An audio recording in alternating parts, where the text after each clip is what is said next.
Hey all, welcome back to our channel. In ഇന്നാണ് എല്ലാരും ചോദിച്ച വീഡിയോ അതാണ് അല്ല ഓക്കെ, ഇന്നാണ് നമ്മുടെ മോസ്റ്റ് റിക്വസ്റ്റഡ് വീഡിയോ. അതായത് നമ്മുടെ നിക്കാഹ് കഴിഞ്ഞ സമയം മുതൽ നമുക്ക് വരുന്ന റിക്വസ്റ്റ് ആണ് നമ്മുടെ ലവ് സ്റ്റോറി പറയുന്നത്. ഞാൻ ഇതിന്റെ മുന്നേ കുറെ പ്രാവശ്യം ചെയ്യാന്ന് വിചാരിച്ചിട്ടുണ്ടായിരുന്നു. പക്ഷേ ഞങ്ങൾ രണ്ടുപേരും ഒരുമിച്ചുള്ള സമയത്ത് ചെയ്യാന്ന് വിചാരിച്ചിട്ടാണ് ഇത് വരുന്നത്.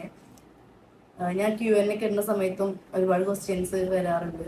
ലവ് സ്റ്റോറി എന്താണ്, അതുപോലെ തന്നെ വീട്ടിൽ സീനൊന്നും ഇല്ലായിരുന്നോ, പെട്ടെന്ന് റെഡി ആയോ, അങ്ങനെ ഇങ്ങനെയൊക്കെ പറഞ്ഞ് ചോദിക്കാറുണ്ടായിരുന്നു. ഇപ്പൊ പിന്നെ എനിക്ക് കഴിഞ്ഞിട്ട് 2 കൊല്ലമായിട്ടോ, 2 കൊല്ലം ആവാനായി. ഇപ്പോഴാണ് നമ്മൾ വീഡിയോ ചെയ്യുന്നത്. അപ്പോൾ സ്റ്റാർട്ട് ചെയ്യാം. ഓക്കെ, അപ്പോൾ നമ്മൾ എങ്ങനെ കണ്ടു, എങ്ങനെ പരിചയപ്പെട്ടു, എങ്ങനെ ഇഷ്ടത്തിലായി, ഇതൊക്കെയാണ് നമ്മൾ പറയുന്നത്. അപ്പോൾ എൻ്റെ വീട് മങ്കടയാണ്, ഇവൻ്റെ വീട് മോഹത്താണ്. ഞങ്ങൾ രണ്ടാളും വീട് തമ്മിലുള്ള ഡിഫറൻസ് എത്രയായിരുന്നു? 24-25 കിലോമീറ്റർ ഉണ്ടാവും. അപ്പോൾ കുറേ ആൾക്കാർ ഞങ്ങളോട് ചോദിച്ചിട്ടുണ്ടാണ് ഇൻസ്റ്റാ ത്രൂ പരിചയപ്പെട്ടതാണോ, അങ്ങനെ റിലേഷനിലായതാണോ എന്നൊക്കെ. പക്ഷെ ഞങ്ങള് ഇൻസ്റ്റാ വഴിയൊന്നല്ല, നേരിട്ട് കണ്ട് പരിചയപ്പെട്ട് നേരിട്ട് എന്താ ഇഷ്ടമായതാണ്. വെച്ചാല് എന്റെ ഉമ്മാന്റെ വീട് വലമ്പൂര് അറിയും. ഇവിടെ വീടിന്റെ ഏകദേശം ഒരു ഭാഗത്താണ്. എന്റെ അമ്മോനൊരു ഷോപ്പ് ഉണ്ട് മങ്കാട്. അപ്പൊ ഈ നാട്ടില് കുരുത്തക്കേട് കാണിച്ച ആൾക്കാരൊക്കെ എന്ത് ചെയ്യും, വേറെ എവിടേക്കും നാട്ടിൽ നിന്ന് മാറ്റി അങ്ങനല്ല വെക്കില്ല. ഞാനത് അങ്ങനെ മാറ്റി ഇരുത്തിയതായിരുന്നു ഇവന് മംഗളക്ക് മാറ്റി നല്ല ആൾക്കാരുടെ സ്ഥലത്തേക്ക് മാറ്റി തരുന്നു. നല്ല ആൾക്കാരല്ല, അവിടെ പോയി പെട്ടു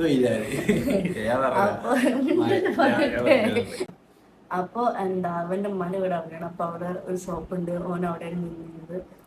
ഇവൻ എന്റെ സ്റ്റഡീസ് കഴിഞ്ഞിട്ട് അങ്ങനെ വെറുതെ ജസ്റ്റ് എത്ര വർഷം അവിടെ ഏകദേശം 2 വർഷത്തിന്റെ അടുത്തുണ്ടോ എന്ന്. അമ്മോന് ഷോപ്പും കാര്യങ്ങളും അപ്പൊ ഇവനാണ് നോക്കിയിരുന്നത്. അപ്പൊ ഞാന് ആ ടൈമില് +1 പഠിക്കാണ്. ഞാൻ മംഗള സ്കൂളിൽ തന്നെ പഠിച്ചിരുന്നത്. ഞാൻ ബസ് കത്തിക്കുന്നതിന്റെ നേരെ ഓപ്പോസിറ്റ് ആയിരുന്നു വേറെ ഷോപ്പ് വരുന്നത്. അങ്ങനെ +1 ഞാൻ കണ്ടിക്കണേ, ഞാൻ കോണ്ടാക്ട് ചെയ്യാനും ഇതിലൊന്നും. പിന്നെ +2 എത്തിയപ്പോഴാണ് കോണ്ടാക്റ്റും കാര്യങ്ങളൊക്കെ. +2 സ്റ്റാർട്ട് ചെയ്താരാണ്, അതായത് 2000 എത്രയായിരിക്കും, 19 എന്താ തോന്നുന്നത്, 19 ഇല്ല 20 ഇവന് 19 വയസ്സ്, എനിക്ക് എന്താ 17 വയസ്സ്. ഞങ്ങൾ 2 വയസ്സിന് ഡിഫറൻസ് ആണത്. ആ സമയത്താണ് നമ്മൾ ഫസ്റ്റില് മീറ്റ് ചെയ്യുന്നത്. മീറ്റ് ചെയ്യാന്ന് പറഞ്ഞാല് ഇവന്റെ ഒരു നാട്ടിലുള്ള ഒരു ചെക്കുണ്ട്. അവനാണെന്ന് വിചാരിച്ച് ഞങ്ങൾ അവിടെ പോയി നോക്കിയതായിരുന്നു. അപ്പൊ ആ സമയത്ത് കണ്ടതാണ് ഇവന്. പിന്നെ ഇങ്ങനെ ജസ്റ്റ് ഡെയിലി മെസ്സേജിങ്, അതായത് അതിന് മുന്നേ എനിക്ക് മെസ്സേജ് അയക്കുമായിരുന്നു. ഡെയിലി ഓരോ ഡേറ്റ് എടുത്താണ്ട്, അതായത് ഓരോ ദിവസം അല്ല ഓരോ ദിവസം അത് നിക്ക് പറയട്ടെ, ഓരോ ദിവസം ഓരോ മെസ്സേജ് അയക്കും. അതായത് ഇപ്പൊ ഈ ഒരു ഡേറ്റിൽ ഇപ്പൊ December 1 ഒരു മെസ്സേജ് ഉണ്ടാവും, ഹായ്. അടുത്ത ദിവസം ഹായ്, പിറ്റേ ദിവസം ഹായ്, ഓരോ ദിവസവും ഓരോ മെസ്സേജ് ഉണ്ടാവും. ഞാൻ ആ ടൈമിൽ ഇൻസ്റ്റ അല്ലാണ്ട് യൂസ് ചെയ്യാറുണ്ടായിരുന്നു. കാരണം എന്റെ വീട്ടിൽ ഇൻസ്റ്റ എടുക്കാൻ സമ്മതിക്കൂലായിരുന്നു. അപ്പൊ ഞാന് ആരും അറിയാതെ തുടങ്ങിയ ഒരു ഇൻസ്റ്റ ആയതുകൊണ്ട് അതാർക്കും ഞാൻ അതിലാണ് എപ്പോഴും കയറുന്നില്ല. എപ്പോഴെങ്കിലും ഒക്കെ എവിടെയെങ്കിലും പോകുമ്പോൾ വേറെ ഫോണിൽ ഓപ്പൺ ആക്കല്ലാണ്ട് ഞാൻ എന്റെ ഫോണിൽ ഓപ്പൺ ആക്കണമെന്നുണ്ടായിരുന്നു. അപ്പൊ അങ്ങനെ കുറെ ദിവസത്തിന് ശേഷം ഞാൻ എൻ്റെ ഒരു ഫ്രണ്ട് എടുത്ത് മെസ്സേജ് അയച്ചാണ്ട് ഇവരോട് ഏതാണ് ഈ ഇതൊക്കെ പറഞ്ഞപ്പോ അങ്ങനെ കുറച്ച് ദിവസം നിർത്തിയിരുന്നു. മെസ്സേജ് അയക്കലൊക്കെ പിന്നെ നിർത്തിയിരുന്നു. പിന്നെ മെസ്സേജ് ഒന്നും അയക്കലൊന്നും ഉണ്ടായിരുന്നില്ല. പിന്നെ മെസ്സേജ് അയച്ചിട്ട് പിന്നെ ഞാൻ അവനെ ബ്ലോക്ക് ചെയ്തിട്ട്. അപ്പൊ കുറെ ഹായ് ഹായ് വന്നപ്പോ ഞാനിങ്ങനെ പരിചയമില്ലാതിരിക്കുന്ന ഇട്ട് കൊടുക്കില്ലായിരുന്നു. അപ്പൊ കുറെ ഹായ് ഹായ് ഹായ് വന്നപ്പോ ഞാൻ അവനെ ബ്ലോക്ക് ചെയ്തിട്ട്. പിന്നെ എനിക്ക് തന്നെ ഒരു സ്വഭാവമുണ്ട്, കുറച്ച് കഴിഞ്ഞാല് നമ്മള് ഇൻസ്റ്റയിൽ ഉള്ള ബ്ലോക്ക് ലിസ്റ്റ് ഒക്കെ ഞാൻ ക്ലിയർ ചെയ്യും. അതായത് എന്റെ ബ്ലോക്ക് ലിസ്റ്റിൽ ആരും ഉണ്ടാവില്ല. ഞാൻ ഫസ്റ്റ് ആ ഒരു ടൈമിൽ ബ്ലോക്ക് ചെയ്യും, പിന്നെ ബ്ലോക്ക് ലിസ്റ്റ് ക്ലിയർ ചെയ്യും. അപ്പൊ ഞാൻ ബ്ലോക്ക് ലിസ്റ്റ് ക്ലിയർ ചെയ്താൽ ദിവസം പിന്നെ വരെ മെസ്സേജ് വന്നു, ഹലോ പറഞ്ഞിട്ട്. അന്നാണെങ്കിൽ ഞാൻ അന്നല്ല അതിന്റെ പിറ്റേ ദിവസം എന്തോ ഞാൻ അവനെ കാണുകയും ചെയ്തു. അതായത് ഞാനിങ്ങനെ എനിക്ക് അവിടെ ഉള്ളതൊന്നും എനിക്ക് അറിയില്ലായിരുന്നു, ഞാൻ കണ്ടിട്ടൊന്നുണ്ടായിരുന്നു. അപ്പൊ ഞാൻ ഇവിടുന്ന് ഷോപ്പിന്റെ അവിടെ നിന്ന് പെട്ടെന്ന് ഫ്രണ്ടിന്റെ കസിനാണ് അവിടെ ഷോപ്പിലുണ്ടായിരുന്നത്. അപ്പൊ അവിടെ പോയി ഇങ്ങനെ നോക്കുന്ന സമയത്ത് ഇവനാണെന്ന് വിചാരിച്ച് നോക്കുമ്പോൾ പെട്ടെന്ന് വന്നിരുന്നു. അപ്പോഴാണ് ഞാൻ ഇതാ മെസ്സേജ് അയച്ച ആളാണല്ലോ എന്നുള്ളത് കത്തി. അങ്ങനെ എനിക്ക് പിന്നെ എത്തിയപ്പോൾ പിന്നെ മെസ്സേജ് അയച്ച് വീട്ടിലെത്തിയപ്പോൾ മെസ്സേജ്, അതായത് അപ്പൊ ഞാൻ വേഗം പോയിട്ട് മെസ്സേജ് എടുത്ത് നോക്കിയിട്ട് അപ്പൊ ഞാൻ ഫോണൊക്കെ എടുത്ത് നോക്കി. അപ്പൊ മെസ്സേജ് എടുത്തപ്പോൾ ഉണ്ടായിരുന്നു, ഇപ്പൊ എന്നെ മനസ്സിലായി വിളിച്ചാൽ. അപ്പൊ റിപ്ലൈ കൊടുത്തു. കാരണം നമുക്ക് കണ്ടു പരിചയമുള്ളപ്പോൾ റിപ്ലൈ കൊടുത്തു. പിന്നെ ഈ ഷോപ്പിലിരിക്കുന്ന മറ്റേ ചെക്കനാണ് എൻ്റെ അടുത്ത് വന്നിട്ട് സംസാരിച്ചു, ഇങ്ങനെ ഇത് പിന്നെ അന്വേഷിച്ചാണ് അങ്ങനെ ഇങ്ങനെ എന്നൊക്കെ പറഞ്ഞിട്ട്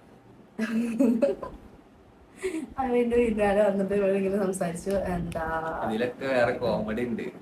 ഞാൻ ഈ ഇവളെ കണ്ടിട്ട് ഇവളെ ID കിട്ടാനും വേണ്ടി ഞാൻ കൊറേ തപ്പി. ഞാൻ ഇൻസ്റ്റ അങ്ങനെ യൂസ് ചെയ്യൂല. എന്താ വെച്ചാൽ ഇവളൊരു ഫ്രണ്ട് ഉണ്ട് ഇപ്പളതേ എന്റെ ഒരു ഫ്രണ്ട് ഉണ്ട്, എന്റെ ഇൻസ്റ്റ കാണുന്നവർക്ക് മനസ്സിലാവും, അവളുടെ പേര് ഫിദ തന്നെയാണ്. അങ്ങനെ കാണാൻ ഒരുപോലെ എന്ന് പറയുന്നുണ്ട്. അപ്പൊ ഈവൻ ഞാനാണെന്ന് വിചാരിച്ചിട്ട് ഓളെ ഫോളോ ചെയ്ത് ഓൾക്ക് മെസ്സേജ് അയച്ചിട്ടുണ്ടായിരുന്നു. പിന്നെ കഴിഞ്ഞിട്ടാണ് മനസ്സിലായത്. അങ്ങനെ തിരിച്ച് പിന്നെ അന്ന് നിങ്ങൾ കോണ്ടാക്ട് ഒന്നും അപ്പൊ തന്നെ പിന്നെ എനിക്ക് തിരിച്ച് മെസ്സേജ് അയച്ചു. എന്നോട് അപ്പൊ തന്നെ പറഞ്ഞു ഞാൻ ഓൾക്ക് മെസ്സേജ് അയച്ചിരുന്നു, അങ്ങനെ അതൊക്കെ പറഞ്ഞു. പിന്നെ നമ്മള് അങ്ങനെ കോണ്ടാക്ട് ഒന്നും ഉണ്ടായിരുന്നില്ല. ഞാൻ പറഞ്ഞു എനിക്ക് ഇൻസ്റ്റ എപ്പോഴെങ്കിലും ഒക്കെ എടുക്കുള്ളൂ. അപ്പൊ ഞാൻ എന്തെങ്കിലും ഓപ്പൺ ആക്കുന്ന സമയത്ത് മെസ്സേജ് ഉണ്ടെങ്കിൽ റിപ്ലൈ കൊടുക്കലുണ്ട്, അല്ലാണ്ട് ഇങ്ങനെ വലിയ കമ്പനി ഉണ്ട്. പിന്നെ അവിടെ എക്സാമിന്റെ സമയത്തൊക്കെ എക്സാം ഇല്ല അങ്ങനെ ഇങ്ങനെയൊക്കെ പറഞ്ഞിട്ട് മെസ്സേജ് അയച്ചിരുന്നു. പിന്നെ ഒരു ദിവസം എന്നോട് പറഞ്ഞു എനിക്ക് എന്നോടൊന്ന് സംസാരിക്കണം, കാണണം, അതമ്പില് കണ്ട തല്ല അവ കാണല്ലേ ചോദിച്ചു. അപ്പൊ എന്നാ ഓക്കേ പറഞ്ഞിട്ടില്ല. അന്ന് ഞാൻ കുഴപ്പമില്ല നോക്കട്ടെ, ഓക്കെ പറഞ്ഞു. ഓക്കെ പറഞ്ഞു. അതായത് കുറെ ദിവസം മെസ്സേജ് അയച്ച് കമ്പനി അതിന് ശേഷമാണ് കേട്ടോ. അതായത് എനിക്ക് ഓനക്ക് ഇന്ന ഇഷ്ടമാണെന്നൊക്കെ എനിക്കറിയാം. നമ്മള് അത്യാവശ്യം ടൈമിൽ ആദ്യം കുറെ മെസ്സേജ് അയച്ചിരുന്നു. അതില് കൊറേ കാര്യങ്ങള് കൊറേ ആൾക്കാർ, അതായത് നമ്മള് ഹെൽപ്പ് ചെയ്ത കൊറേ ആൾക്കാരെ പേരൊക്കെ വിട്ടുപോയിട്ടുണ്ടാവും. കൊറേ കാര്യങ്ങൾ കട്ടായി പോയിട്ടുണ്ടാവും. എല്ലാ സ്റ്റോറീസും ഒറ്റയ്ക്ക് ഓർമ്മ കിട്ടില്ല. അങ്ങനെ ഞങ്ങൾ കട്ട് ചെയ്ത് ഇങ്ങനെ ഓരോന്ന്. അതായത് ഞങ്ങളുടെ പ്രശ്നം എന്തായാലും ഒരു 1 ഇയറോടത്തോളം നീണ്ടു കിട്ടുന്നില്ല. ഞങ്ങളുടെ പ്രശ്നം ജസ്റ്റ് ഞങ്ങൾക്ക് ഈ പറഞ്ഞല്ലോ മാർച്ചിലേക്ക് നോമ്പടവട്ടുണ്ടാവാം. മാർച്ചിൽ തുടങ്ങി ജൂണിന്റെ എൻഗേജ്മെന്റ് ആയി 3 മാസം 4 മാസം കൊണ്ട് തീരുമാനമായിട്ട്. 4 മാസം വരില്ല, കാരണം മാർച്ച് ലാസ്റ്റാണ് കണ്ടോ. മാർച്ച് ലാസ്റ്റിലാണ് ആയിരുന്നത്. അതിന്റെ 2 മാസം കൂടെ കഴിഞ്ഞേക്കിനെ പിന്നെ നേരെ വന്നു പ്രശ്നങ്ങളൊക്കെ തോന്നി, പരിപാടികളും അത്രേ ഉണ്ടായിട്ടുള്ളൂ. അപ്പൊ എന്നോട് ഞാൻ ഫസ്റ്റിലൊക്കെ ഇങ്ങനെ പ്രശ്നമായിട്ട് നമ്മൾക്ക് ഞാൻ ഇതെന്ത് ഇങ്ങനെ റെഡി ആവുന്നത് ഭയങ്കര തനക്ക് ഭയങ്കര സുഖമുണ്ട്, ഭയങ്കര അടങ്ങാറായിരുന്നു. തനക്ക് ഭയങ്കര അടങ്ങാറായിരുന്നു, എനിക്കൊരു ഭയങ്കര ടെൻഷനായിരുന്നു. അപ്പൊ ആ സമയത്ത് എന്നോട് എല്ലാവരും പറഞ്ഞിരുന്നു വിചാരിക്കണ പോലെ ഒറ്റയ്ക്ക് ഇതൊന്നും നടക്കൂലല്ലോ, എന്താ അതിന്റെ ഇടയിൽ കുറച്ച് സമയമൊക്കെ അങ്ങനെ നമ്മൾ കാണാൻ പ്രത്യേകിച്ചു. അന്നൊരു ദിവസം നമ്മള് അവിടെ ആ ഇവന്റെ ഷോപ്പുള്ള ആ ഒരു ബിൽഡിങ്ങിന്റെ കോണി ഉണ്ടാവില്ല, അതായത് സ്റ്റെയറിന്റെ അവിടെ പോയിട്ട് ഇവിടെ നിൽക്കുന്നുണ്ടായിരുന്നു. സ്റ്റെയറിന്റെ അവിടെ തന്നെ അവിടെ കയറുന്ന സ്ഥലത്ത് തന്നെ. അത് ഒന്നാമത് എന്റെ നാട്ടിൽ എല്ലാവർക്കും തന്നെ അറിയാം, കാരണം ഇപ്പൊ വഴിയും കാക്കയൊക്കെ ഇന്ന് എല്ലാവർക്കും അറിയും. പോരാത്തിന് എനിക്ക് കുറച്ച് തെറിച്ച് നടക്കുന്ന ആളായതുകൊണ്ട് അവിടെ എല്ലാവർക്കും പിന്നെ ഒരു കമ്പനി ഉണ്ടായിരുന്നു. ഞാൻ ക്ലാസ് കഴിഞ്ഞ് വരുന്ന സമയത്ത് കോരോടെ സംസാരിച്ചിങ്ങനെ വരും. അപ്പൊ അവിടെയുള്ള ആൾക്കാർക്ക് പിന്നെ അറിയാം. അപ്പൊ ഞാനിങ്ങനെ പോയാലും എന്തായാലും അറിയാം ഞാൻ ഇയാളുടെ മോളാണ്, അങ്ങനെ അറിയാം. അപ്പൊ ഞങ്ങള് ആ സ്റ്റെയറിന്റെ അവിടെ നിന്ന് ജസ്റ്റ് നോർമലി സംസാരിക്കുന്ന പോലെ ഞങ്ങൾ സംസാരിച്ചു. അവ എനിക്ക് ഫസ്റ്റ് ആയിട്ട് കയ്യൊക്കെ തന്നു, അസ്സലാമു എന്നൊക്കെ പറഞ്ഞു. അങ്ങനെ ഞങ്ങള് പക്ഷെ റിലേഷനിലൊന്നും ഇല്ല കേട്ടോ. അപ്പൊ ഞങ്ങൾ അങ്ങനെ കണ്ട് സംസാരിച്ചു. അത് കഴിഞ്ഞ് അന്ന് പോയി. അന്ന് പക്ഷെ നമുക്ക് ഫസ്റ്റ് ടൈം കാണുമ്പോഴുള്ള ഒരു പേടി തരത്തില്ല അങ്ങനൊന്നും ഉണ്ടായില്ല. എനിക്ക് എന്താ സാധാരണ നമുക്ക് ഒരാളെ കാണുമ്പോൾ നമുക്ക് ഒരു പേടി ഉണ്ടാവും. ഇത് ഇവരെ കണ്ടപ്പോൾ എനിക്ക് അങ്ങനൊന്നും ഉണ്ടായിരുന്നില്ല. അതേപോലെ ഇവർക്ക് കയ്യൊന്നും ഓക്കെ ഞാൻ നോർമലി കൈ കൊടുത്തു, എനിക്ക് അതിൻ്റെ പ്രശ്നം തോന്നിയിട്ടുണ്ടായിരുന്നില്ല. അങ്ങനെ അത് കഴിഞ്ഞ് വന്നു. തിരിച്ചു വന്നിട്ട് പിന്നെയും മെസ്സേജ് അയച്ചു. അന്നൊക്കെ ഞാൻ ക്ലാസ്സിലും ആയാലും ക്ലാസ്സിൽ നിന്ന് ഇൻസ്റ്റ എടുക്കുന്നു.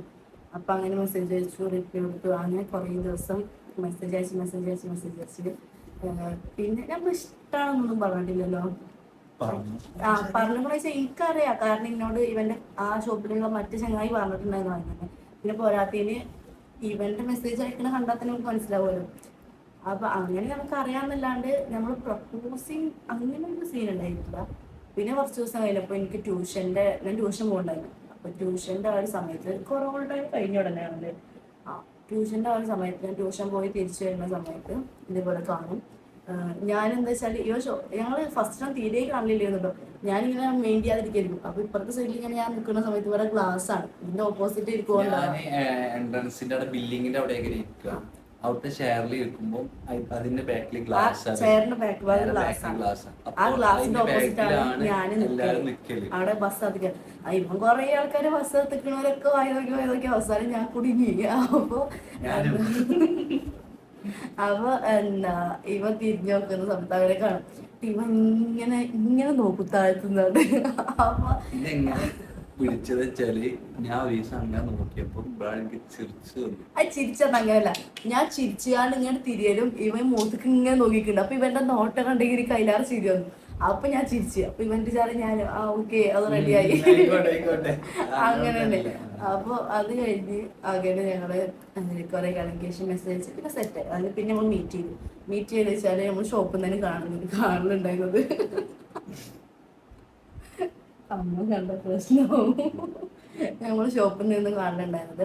അതായത് ഞങ്ങൾ പോയിട്ട് ഇവ എനിക്ക് ഡ്രസ്സൊക്കെ നിർത്തി തരും, അതേപോലെ എന്താ കവറിലൊക്കെ ഇട്ടതാന്നൊക്കെ പറയും. കാരണം അവിടെ നടന്ന സമയത്ത് ആരെങ്കിലൊക്കെ ഉണ്ടാവില്ല. പിന്നെ ഞാൻ ക്ലാസ്സിന് പോകുന്ന സമയത്ത് നേരത്തെ പോകും. ഞങ്ങൾ നടന്നിട്ടായിരുന്നു പോയി ആദ്യം. അത്യാവശ്യം നടക്കാനുള്ളതുകൊണ്ട് എനിക്ക് 9 മണിക്ക് 9:30 ക്ലാസ്സിന് ഞാൻ വീട്ടിൽ നിന്ന് 6:30 7 മണിയാകുമ്പോഴത്തേക്ക് ഇറങ്ങും. കാരണം നടന്നിട്ടാണ് പോകണത്. അപ്പോൾ ഞങ്ങൾ എന്ത് ചെയ്യും, നടക്കാണ്ട് നേരെ ഓട്ടോ വിളിച്ചിട്ട് പോയി ഇറങ്ങും. എന്നിട്ട് ഞങ്ങൾ പോയിട്ട് പി ടി ചെയ്യും. ആൻഡ് ദെൻ പിന്നെ ഞങ്ങൾ നേരെ ക്ലാസ്സിന് പോകും. അപ്പൊ അങ്ങനെ എന്നൊന്നുമില്ല, എപ്പോഴെങ്കിലൊക്കെ ഉള്ളൂ കാണില്ല. അതേപോലെ തന്നെ അങ്ങനെ ഡെയിലി മെസ്സേജിങ് ഇല്ല, അതുപോലെ ഡെയിലി കാണലൊന്നുമില്ല. എപ്പോഴേലും കാണും, എപ്പോഴേലൊക്കെ മെസ്സേജ് അയക്കും, മാത്രമേ ഉണ്ടായിരുന്നുള്ളൂ. പിന്നെന്താ, അങ്ങനെ ഞങ്ങൾ റിലേഷനിലായി. പിന്നെ ചെറിയൊരു സീൻ എന്താ വെച്ചാല്, ഇവന്റെ ഷോപ്പിന്റെ അപ്പുറത്ത് തന്നെയാണ് എന്റെ കസിന്റെ ഷോപ്പ് വരുന്നത്. അപ്പൊ അതെനിക്ക് ഭയങ്കര പ്രശ്നമായിരുന്നു. കാരണം ഞാൻ അവിടുന്ന് കയറുന്നോ ഇറങ്ങുന്നതൊക്കെ അവർ കാണും. അപ്പൊ ഇവൻ ഇതേപോലെ ഒരു പ്രാവശ്യനോട് ചോദിച്ചു, ജദീറിനായിട്ട് എനിക്ക് അതിനെ പറ്റി ചെയ്യാൻ പറ്റിയ. എനിക്ക് അവിടെ ഭാഗത്തുള്ള വേറെ ചെറുമായിട്ടൊക്കെ കമ്പനി ഉണ്ടായിരുന്നു. പക്ഷെ ഇവനായിട്ടുള്ള ഞാൻ ഇവന്റെ ഷോപ്പ് കയറണോണ്ടായിരിക്കും ഡെയിലി ഒന്നും കയറില്ല. എപ്പോഴേലൊക്കെ ഞാൻ അതേപോലെ കയറുമ്പോൾ അവനായിട്ട് എന്നോട് ചോദിച്ചു, ഈ ഷോപ്പിൽ കയറണ കണ്ടിരുന്നല്ലോ, ഈ ഷോപ്പിൽ കയറലുണ്ടല്ലോ, അങ്ങനെയൊക്കെ പറഞ്ഞിട്ട്. പിന്നെ ഞങ്ങൾ രണ്ടാളും റിലേഷൻ പറ്റി ബ്രേക്കായി എന്നുള്ള രീതിയിലായിരുന്നു. അതായത് ഇവന്റെ പിടിച്ചിട്ടല്ല, വേറെ കുറച്ച് ഇഷ്യൂസും കാര്യങ്ങളൊക്കെ ഉണ്ടായി. അങ്ങനെ നമ്മളെ റിലേഷന് ഇങ്ങനെ ആയിരുന്നു. അത് ഭയങ്കര ഇഷ്യൂ ആയിരുന്നു. ഞാന്